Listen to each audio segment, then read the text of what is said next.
Call us to some sense or semblance of order, and welcome you here today to the annual general meeting of Sorrel Horse AGM Limited. First of all, I'd like to thank the Vicar for allowing us to use this wonderful facility, this beautiful church again, for the AGM. There is an agenda which isn't terribly long, and in fact I have a feeling the come back to some tea and cake is probably the bit that most people were interested in there. But we have a few items, including of course an election. If anyone hasn't yet voted, and I know a large portion of people have, then our two tellers at the back there can receive your votes. So if there are any remaining votes that people need to hand in, they should do that now, because they're going to do the final totting up, and we'll announce the results later in the meeting with suitable suspense, although strictly come dancing event. So the first thing on the agenda actually concerns the minutes of the last annual general meeting, over a year ago. They're very short minutes.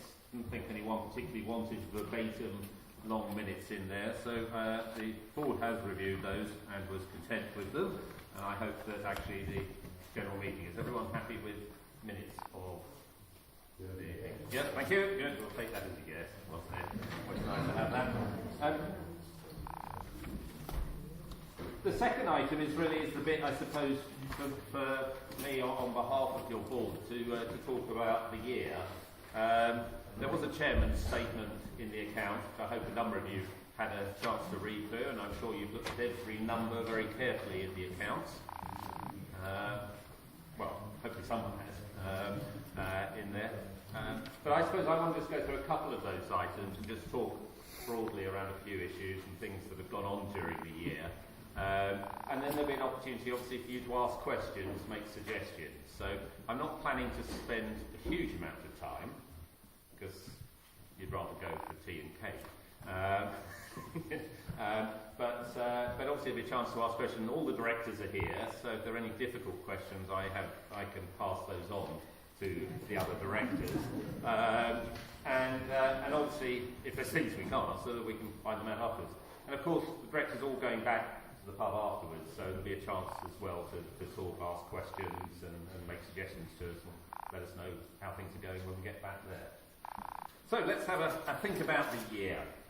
I've got those bits of paper because I haven't written a speech. I've just got bits of paper, so I may move from one to another. I thought it was actually very important, just looking back a year, as to why we formed our company. And the words we used at the time were to secure the future of the Sorrel Horse pub in Shropshire as a community facility that welcomes visitors who want to enjoy the traditional values of an English village pub. And I think it's actually one of the important things for us to always remember, because there are all kinds of things go on and go through, but that was really what it is about securing the future of the pub and about the traditional values of an English pub. For those who think, is there a risk we should be changing this into some gastro facility or some other extraordinary things? No, it is about the traditional pub that appeals to us all in there, and that we see it as a very important part of the community. So we have kind of different groups of people who, collectively as a body, we want to make sure as shareholders we're doing well, but we want to make sure it works for the village and works for the community and as well as our customers. So there's a range of people in there. Over the year, it has been a very busy year. There was this idea, I think, that the directors wouldn't, give up, an hour or two now and then. It hasn't really worked out that way. It's been a very busy year. It's been a lot to do. A lot, I suppose, that we knew had to be done, and quite a lot of things that I suppose we had to tackle as the year went on, which weren't expected. One of the great successes for me, when I look back over this year, observing it, is actually the number of people who've been involved. And again, it comes back to this thing that the purpose of the company is the community feel, the community sense of it. And the volunteers that we've had on a whole range of things from day one have been absolutely wonderful. People giving their time, their effort, their bad backs, all kinds of things to help us, and their skills and expertise. Whether that's kind of the work in the gardens or the pipe, or whether it's actually helping out with toilets, or helping out some of our building things, projects, or the events that we've held. I mean, the events, to my mind, have been tremendous. We've just had, obviously, the most recent one last week, the fireworks, which is technically in year 2, of course, not in year 1. But I think most people felt that went very, very smoothly this year. Last year was brilliant, but in truth, we weren't set up to have the numbers that we actually got. This year we did set up, and thank goodness they did all turn up in there. It was a great event. But that event was only possible because we had dozens of volunteers working, clearing out sheds, doing all kinds of things, working traffic, and kindly lending us fields for car parking, which is such an important issue. So the whole range of people make it possible. And that to me is probably shouldn't say it, but is as important as what financial numbers are saying. You need the financial numbers, they're very important. But actually the sense that people are involved and feel they can get involved.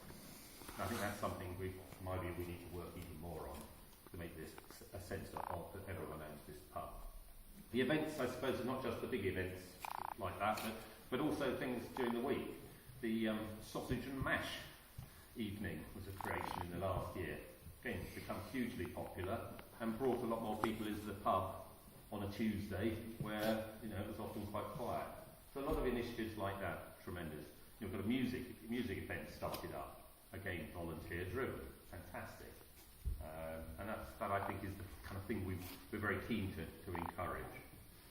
The other thing, and I put a kind of bit of a list in the chairman's statement there because I went back to try and think about what have we been doing in the year, and one of the important questions is what have we spent your money on? Because we've spent quite a lot of it. So I think it's right you should know what it's being spent on. Obviously the big one is the thatch, and whilst it didn't get completed really properly within the financial year, which we had expected, it is now finished, and I think most people would agree it does look tremendous. And actually, as it ages, I think it's actually starting to look even better. That was a major project which we said originally we would want to do in the first year, and was completed almost in the first year, having, as I said, taken somewhat longer. Perhaps the exciting bit for those who are interested in the prospectus, we allowed £20,000 of your money to be spent on rethatching and bits of the roof in there. And the good news is we came in under budget at 19. That's a shock. And in fact, it's probably more a shock when we actually say we increased the specification as we went through because we put far better fireproofing underneath the thatch than was originally assumed. So we went for a much higher specification in there. So in many ways, we'd have come in a lot more under budget if we'd stuck to the original plan. We thought that was a sensible long-term investment. So what else did we do? And this will take a while to remember those who were involved. I think there must have been at least 20 or 25 people one weekend clearing out the sheds for the first time. And indeed, some of the same people clearing out the sheds again more recently. Those sheds actually become things that we use, as we did last week. And we kind of brought them back. They're not the most beautiful buildings. And they could do with some attention, and we may all have some ideas about what we might want to do in a few years' time when we've got a bit of money, we hope, to do something. But actually they've come back into use and have proved really good. And again, that's all been to do with quality work. We also obviously have power in there. I know people, there was a lot of Olympics watching going on out there. We created effectively a TV room for the summer, and had a band room in there, we had a bar in there, we had all kinds of things. So starting to make use of the facility we've got. The gas tank, not a very exciting one, but again it was one of the ones that was in the original plan. We had to move that. That was illegal where it was before, and in fact there were enforcement orders to have us shut down because of where it was. We've moved that, and as you may realise, we've had it dug into the ground in the pipe, so it's out of the way now for good. So again, obviously cost a bit of money to do, but came in on budget. The pipe, and in my view, I think we've actually done a bit more than I was expecting in year 1. But the pipe is now a really nice, usable space. Again, tremendous team of volunteers making that possible. We've obviously had flattened some of the area, turfing the area, creating the new path around it, the gates, everything around that. It's actually now made it a really nice space for people to spend time. It was used a lot in May Day as well. And I think that's something next summer we'll want to use far more again.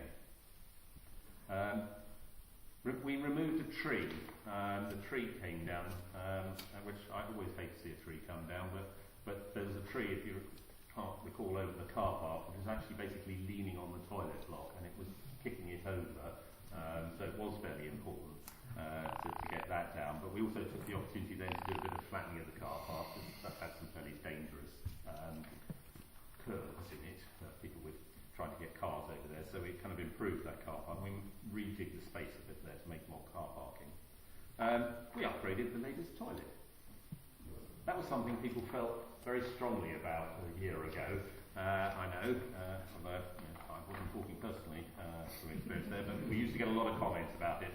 And again, tremendous group of people helped us out to make that possible, and we've had several good comments about it, which is an encouraging thing there.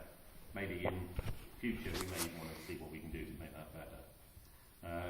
Sorting out the drains was probably not one that I thought when we put in the business plan was a key one, but actually it was a very important one. And unfortunately we did have major failure of the drains and the pumps during the year, which basically meant we needed to get replacement pumps done, which we did, and we put in place proper maintenance contracts for the first time so that these things will be properly maintained. It's not the exciting bit of being on the board there. What else? It is. You've enjoyed it. Good. The rotten barge boards, another major job on the end of the building. Again, people probably haven't noticed, but they were in pretty dire condition.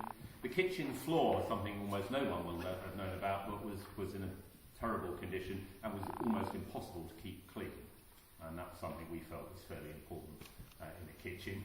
So that had to be replaced, which we've done. Ceiling in the dining room. Again, I was sitting under that bit last night for dinner. We kind of forget it used to have this huge crack and be bowing, and if someone walked along upstairs, you'd get this little dust shower come down, and that's all been done in there. And I suppose one of the things that's very good news, because it's only just very recently finally happened, was actually a way forward on the planning issues for the pub building. As we knew when we acquired the pub, there were some breaches of planning requirements on the pub, quite a number of them, and there were a number of enforcement orders and some fairly serious concerns by the local authority. We've worked very closely with the local authority over the year and the heritage officers, and indeed I have to say I think they've been very positive towards us, and we've worked closely with them. It's just taken a huge amount of time to get through their process. But we now do have planning permission, finally it's come through since the end of the financial year, which very importantly, for those who don't know what some of the planning issues were, allows us to have two residences upstairs. There are two separate flats there, two very small flats, but there are two flats there, which Steve is in one and James' family are in the other. But actually there wasn't planning for that. So that was a fairly serious one. Would have been a significant concern to us had we not been successful there. On the other hand, the staircase at the back and the way the staircase had been attached and the creation of a new door were in breach of the planning, and we've got to change those. But again, we've got agreed plans which we will be implementing in this next year, as well as some other fire requirements. So I suppose I see it as something which was a significant risk, which we've now overcome, but has been a lot of work to get to, as those who spend time with planners know. It takes quite a while, particularly in a listed building. So quite a long shopping list of things that we've been spending on. As I said, and it's been pretty well close to where we thought in terms of the overall budget. But there have been a few extra projects that we haven't anticipated, but each one of which is, if you like, infrastructure to go forward. I probably should mention the financial review. Would everyone like me to go through every line of the accounts one by one? Yes, Yes, you would. I wasn't proposing to spend too long on this because, first of all, you can ask questions, which is very happy to try and answer your questions, but whether here or down at the pub about anything in here. But I suppose that the key is the question is, when we set the original kind of budget in that prospectus to say what did we think we could turn over, what would the sales be? There was a little bit of this in the air. We had been given some numbers from previous owners, and we set ourselves the ambition of increasing that by 10% in the first year, and indeed by 10% in each of the following couple of years.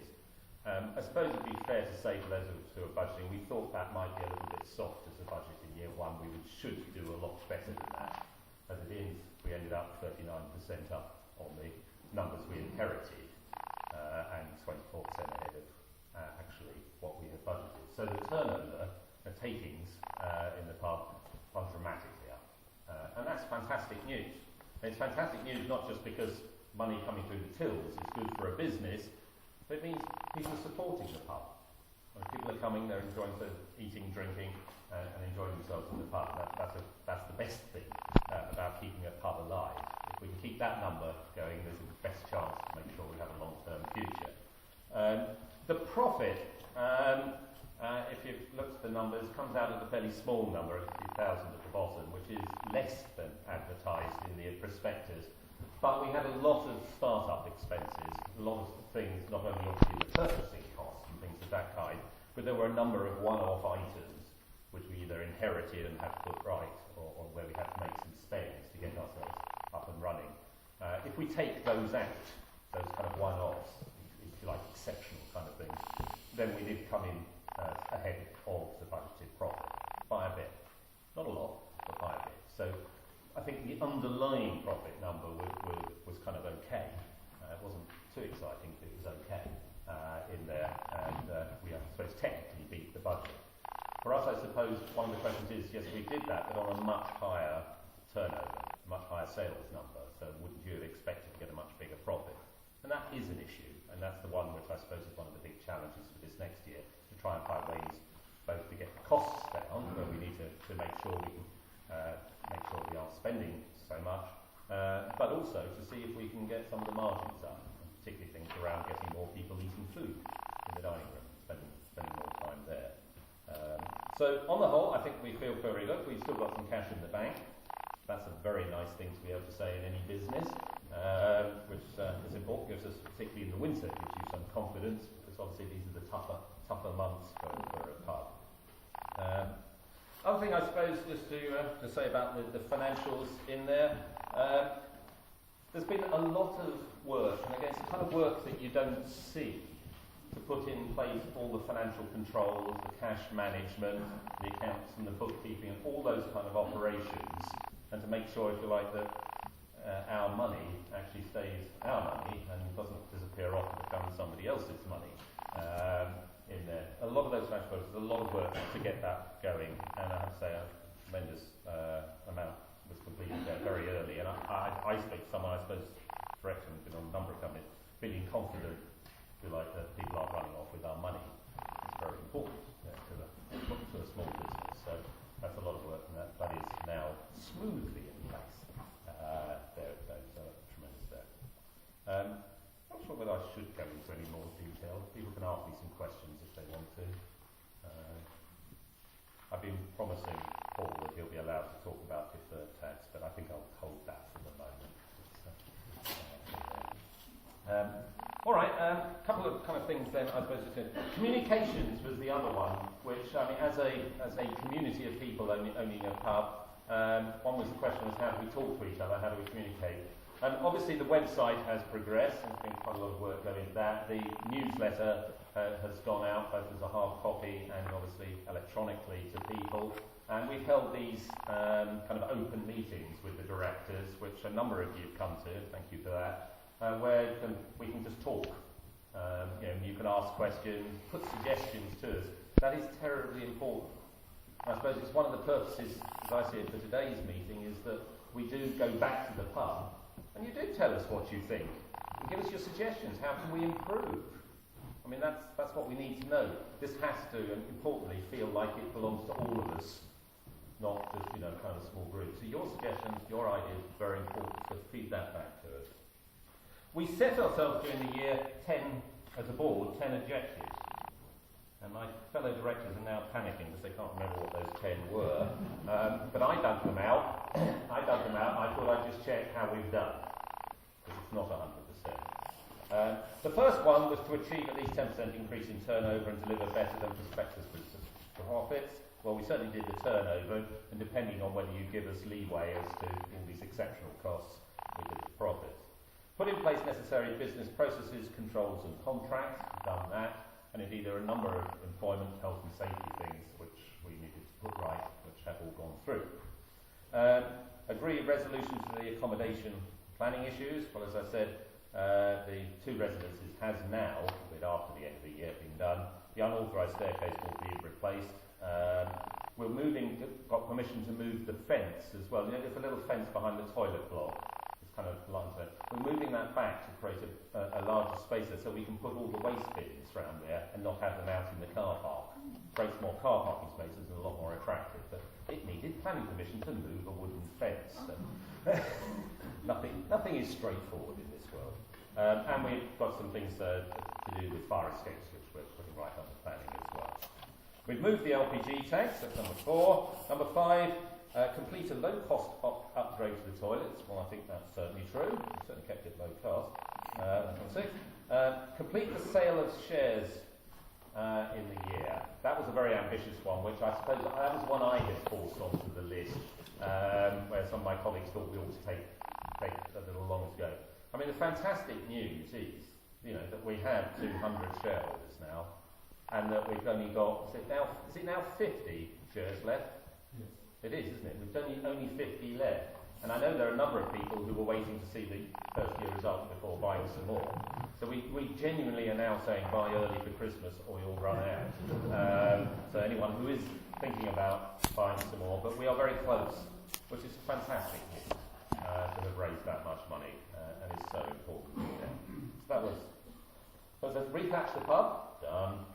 Improve access and appearance of the title, definitely done, and in fact a lot more than just that. Improve the food and wine offers. I think most people, but you'll probably give us some feedback if you don't agree, believe the food has improved over the year and is now at a better standard than it was when we started in there. I suppose it's an area where we still feel there's more we want to do and more we need to get right in. The wine offer is dramatically different, and again, maybe you'll tell us what you think of it, but I've certainly been doing some quality control in that area. And communicate regularly with shareholders, villagers and customers, and hopefully we've been doing that as well. And as you know, we did the customer feedback thing for customers as well, and we have had a number of things come back on those little cards, which we've reviewed to see whether there are any significant trends. We get a lot of positives as well as some grumbles, which inevitably we get some grumbles. So, I don't know whether we get a 7 out of 10 or an 8 out of 10 for that, but we're certainly heading in the right direction. Final thing I suppose I wanted to do is to look forward, because I know a couple of you have asked me also what are you thinking of doing this year, because that's all very well, but that's the past. And I suppose with a lot of the actual day-to-day hard work is more of the same, but there is just a lot of work that needs to be done all the time. But I suppose the key is really about getting the profit up. We've got the turnover up. We want to move the turnover up a bit more, as I said, not least through food in the restaurant, in the dining room rather. But we need to make sure that we can generate some improved profits. So we're going to have to be looking at every cost line. But in reality, the costs will be higher than we had originally anticipated because we put a higher level of staffing in than to try and get standards up. And that is, if you like, has moved the base a little bit in there. But we believe that if we get the quality and the service right, then actually it'll pay for itself as we push things through. In terms of the dining room, if we're going to try and improve our food sales, People are probably wondering what's happened to improving the look of the dining room, although one of the biggest moves was repairing the ceiling and painting those walls, which improved it. You'll have seen recently some new tables going in, chairs, particularly chairs that don't wobble and fall over, which is kind of good news, in there. And we're planning to lift the carpet and mend the floor, sand it to a degree, next month. In fact, on the 10th of December, we're planning to do that, which is a great date because it's the date when the electricity's been cut off. And I was suggesting that every shareholder has a right to 3 square inches of carpet if they want to take it away, but I wouldn't. Once we've done that, cleaned that up and got that finished, then the assumption is that we will look at doing the walls and those famous woodwork, not striky stuff, there. I do that in January to move forward again when it's quieter. At the moment, most people's view is that the stripped wood is the best one going forward, and assuming people's views don't change when they see the wooden floor, that could change some people's views, then we'll be looking to do that, as I said, in the new year. Make a nice fresh new room in there, again, generate more sales. The planning works is obviously a big one for next year. We have to comply with the things, having finally got the planning permissions, because the planning permission comes with a load of yes, but you've got to do this, this and this, including a new staircase at the back, and a new window, closing up a door, and a list of strange and wonderful things. We're looking at spending quite a bit of money on refrigeration. Again, not the most exciting topic, but we have a huge number of old coolers and refrigerators scattered across various bits of the pub and the buildings. And apart from that, it's fairly inefficient for the staff. It's hugely inefficient for energy.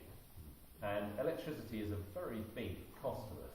I mean, we're spending our total energy bills are now over £10,000 a year. So if the electricity, which is what, 7,000, 8,000, something like that, if we can save possibly 20, 30% of that by having more efficient ones, then we believe we'll get a pretty good payback on having meters. But we've got to get some costings before the board is convinced on the numbers. Kitchen equipment. Again, many of you probably know me there. We are getting a new cooker. The current cooker is not really suitable to do even